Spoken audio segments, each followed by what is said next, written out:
নমস্কার বন্ধুরা, Piyali lifestyle with village ফুডে সকলকে স্বাগত জানাচ্ছি।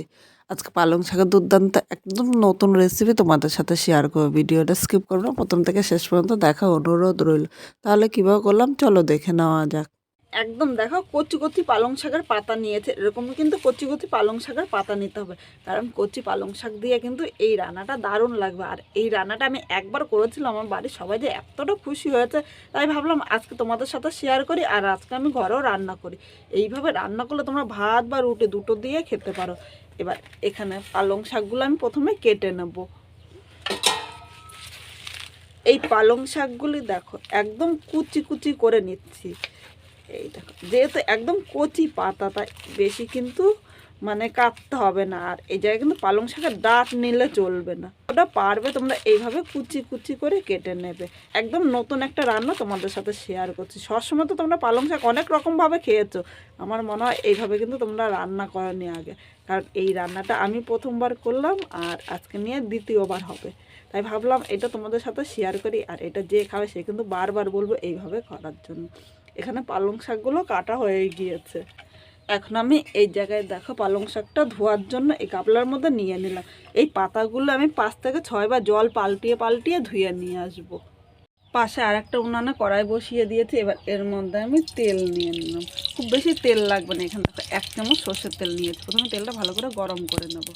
তেলটা গরম হয়ে গিয়েছে, এর মধ্যে একটা শুকনো লঙ্কা নিয়ে নিলাম। এর সাথে আমি এই জায়গায় জিরে সম্বাদ দিয়েছি ও মাঝারি সাইজের একটা পেঁয়াজ কুচি করে নিয়েছিলাম, পেঁয়াজটা এর সাথে নিয়ে নিলাম। এই পেঁয়াজের মধ্যে সামান্য একটু লবণ দিলাম। এবার লবণটা পেঁয়াজের সাথে নেড়ে চেড়ে মিশিয়ে নেব। এখন কিন্তু আমি হলুদ দেবো না, কারণ হলুদটা দিলে পেঁয়াজ ভাজার কালার চলে আসবে। এইভাবে পেঁয়াজটা 2 থেকে 3 মিনিট মিডিয়াম আগুনে হালকা লাল করে ভাজবো। পেঁয়াজটা যতক্ষণ না একটু নরম হয়ে যাচ্ছে আর এর সাথে পেঁয়াজের গন্ধটা চলে যাচ্ছে, ততক্ষণই কিন্তু পেঁয়াজটা ভেজে নিতে হবে। বন্ধুরা এখানে দেখো পেঁয়াজটা হালকা লাল করে ভেজে নিয়েছি। এবার এর মধ্যে আমি 1 চামচের হাফ আদা বাটা দিলাম ও 7 থেকে 8 কোয়া রসুন বাটা নিয়েছি। এইভাবে এবার এই পেঁয়াজের সাথে নেড়ে চেড়ে মিশিয়ে আরও কিছুক্ষণ কষিয়ে নেব। এইভাবে একটা একটা করে মশলা দেবো আর একটু একটু করে কষাবো। আর যে কোনো মশলা কষানো যত সুন্দর হবে ততক্ষণে কিন্তু খেতে ভালো লাগবে। এখানে সব কিছু নেড়ে চেড়ে মিশিয়ে নিয়েছি। এবার এই জায়গায় দেখো বড় সাইজের একটা টমেটো পেস্ট করে নিয়েছি। আমি পেস্ট করে নিয়েছি, তোমরা ইচ্ছা করলে এমনিও নিতে পারো। এবার এই টমেটোটা এর সাথে নেড়ে চেড়ে মিশিয়ে নিলাম। মিডিয়াম আগুনে 1 থেকে 1.5 মিনিট এইভাবেই কিন্তু নাড়তে হবে। খুব জোরে কিন্তু আগুন দেওয়া যাবে না, খুব জোরে আগুন দিলে নিচে দিয়ে ধরে যাবে, আর নিচে দিয়ে ধরে গেলে খেতে ভালো লাগবে না। 1.5 মিনিট হাই আগুনে করেছি, এবার মিডিয়াম আগুনে এইভাবে আমি কিছুক্ষণ মশলাটা ভালো করে কষিয়ে নেব। বন্ধুরা দেখো এখানে মশলাটা কষানো হয়ে গিয়ে তার মশলা থেকে দেখো তেলও ছেড়ে দিয়েছে।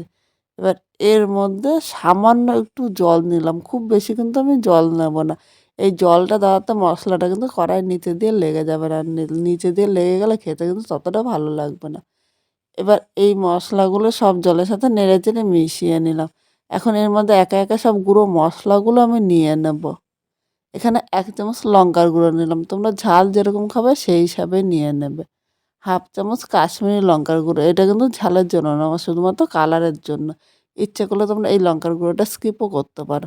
স্বাদ অনুযায়ী লবণ নিয়েছি ও সামান্য হলুদ নিলাম। এখন এই মশলাটা আমি নেড়ে চেড়ে মিশিয়ে কষিয়ে নেব। দেখো আমি কিন্তু অল্প অল্প করে মশলাটা কষাচ্ছি, আর এইভাবে অল্প অল্প করে মশলাটা কষালে এই রান্নাটা কিন্তু খেতে দুর্দান্ত লাগবে। সব কিছু নেড়ে চেড়ে মিশিয়ে নিয়েছি। এবার এর মধ্যে আমি সামান্য 1 চামচের মতো বেসন দিলাম। বেসনটা তোমরা কম বেশি করে নিতে পারো। এই বেসনটা দেওয়াতে কিন্তু এর মধ্যে একটু গ্রেভি হবে, আর গ্রেভি গ্রেভি হলে দারুণ লাগবে খেতে। এই মশলাটা কষাতে কষাতে পাশে আরেকটা উনানে আমি আরেকটা কড়াই বসিয়ে দিলাম। এবার এর মধ্যে আমি তেল দিয়ে দিলাম। খুব বেশি তেল লাগবে না, সামান্য পরিমাণে আমি তেল নিয়েছি। তেলটা গরম হয়ে গিয়েছে, এখানে আমি 4 কোয়া রসুন দিলাম। রসুনটা তোমরা কম বেশি করে নিয়ে নিতে পারো। 1 সেকেন্ড ভেজে নিয়েছি। এবার এর মধ্যে আমি কেটে রাখা পালং শাকগুলো 5 থেকে 6 বার ধুয়ে নিয়েছি। পালং শাকগুলো নিয়ে নিলাম। এর সাথে নেড়ে চেড়ে মিশিয়ে মিডিয়াম টু হাই আগুনে 1 মিনিট নেড়ে চেড়ে নেবো, কারণ এর থেকে কিন্তু প্রচণ্ড জল বেরোয়। এবার এর মধ্যে স্বাদ অনুযায়ী লবণ দিয়ে দিলাম। এখন এই পালং শাকটা নেড়ে চেড়ে নেবো। দেখো না লবণ দেওয়ার সাথে সাথে পালং শাকতে কতটা জল বেরিয়েছে।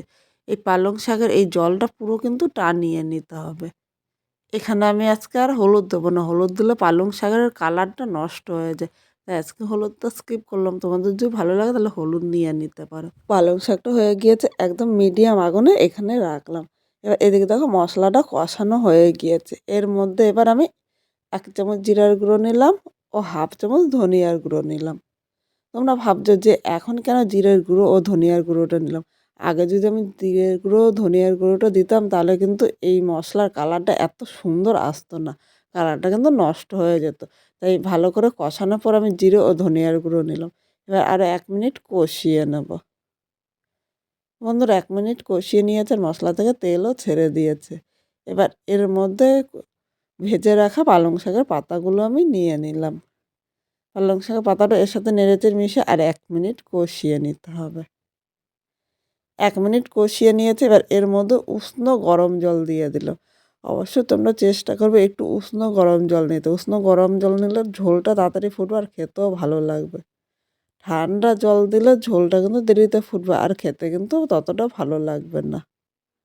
ঝোলের সাথে সব কিছু নেড়েচেড়ে মিশিয়ে নিয়েছি। পালং শাকটা এখানে আলাদা করে আমি কিন্তু ভেজে নিয়েছি। তাই খুব বেশি ঝোল দেবো না। আর খুব বেশি ঝোল এর মধ্যে কিন্তু ভালো লাগবে না। একটু গা মাখা হলে খেতে দারুণ লাগে। এবার ঝোলটা আমি ভালো করে ফুটিয়ে নেব। ঝোলটা ফুটে উঠেছে আর দেখো কালারটা কিন্তু কি সুন্দর এসেছে। তোমরা এইভাবে রান্না করে ভাত বা রুটি পরোটার সাথে কিন্তু দুর্দান্ত লাগবে। এবার এই জায়গায় সামান্য একটু মিষ্টি দিলাম, কারণ মিষ্টি না দিলে কিন্তু খেতে ভালো লাগবে না। চিনিটা নেড়ে চেড়ে মিশিয়ে নিয়েছে আর 1 মিনিট রান্না করে নেব। এখন এর মধ্যে আমি গরম মশলাও নিয়ে নিলাম। আজকে আমি গরম মশলা বাটা দিয়েছি, যেহেতু গুঁড়ো গরম মশলা নেই। আর তোমাদের কাছে যদি সামান্য একটু ঘি থাকে তাহলে ঘি নিয়ে নিতে পারো। আজকে আমার কাছে ঘি নেই তাই ঘিটা স্কিপ করেছি। গরম মশলাটাও নেড়ে চেড়ে মিশিয়ে নিয়েছি। এখন 1 মিনিট স্ট্যান্ডিং টাইমে রেখে দেবো। 1 মিনিট পর নামিয়ে নিলাম। আজকে খুব সাধারণভাবে এই পালং শাকটা রান্না করেছে। একদম নতুন রান্না তোমাদের সাথে শেয়ার করলাম। তাহলে কীরকম লাগলো কমেন্ট করে জানাতে কিন্তু ভুলো না।